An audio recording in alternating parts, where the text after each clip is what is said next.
12ஆம் சங்கீதம். செமினீத் என்னும் எண்ணரம்பு கிண்ணாரத்தில் வாசிக்க ராக தலைவனுக்கு ஒப்புவிக்கப்பட்ட தாவீதின் சங்கீதம். இரட்சியும் கர்த்தாவே, பக்தியுள்ளவன் அற்றுப்போகிறான்.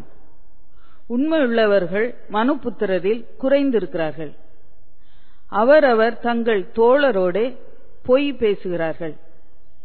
இச்சக உதடுகளால் இருமனதாய் பேசுகிறார்கள். இச்சகம் பேசுகிற எல்லா உதடுகளையும் பெருமைகளை பேசுகிற நாவையும் கர்த்தர் அறுத்து போடுவார்.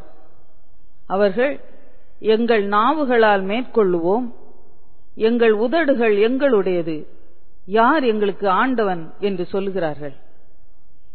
ஏழைகள் பாழாக்கப்பட்டதன் நிமித்தமும் எளியவர்கள் விடும் பெருமூச்சின் நிமித்தமும் நான் இப்பொழுது எழுந்து அவன் மேல் சீறுகிறவர்களுக்கு அவனை காத்து சுகமாயிருக்க பண்ணுவேன் என்று கர்த்தர் சொல்லுகிறார்.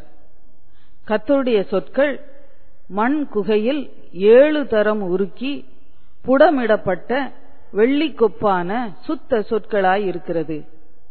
கர்த்தாவே, நீர் அவர்களை காப்பாற்றி அவர்களை என்றைக்கும் இந்த சந்ததிக்கு விலக்கி காத்துக் கொள்ளுவீர்.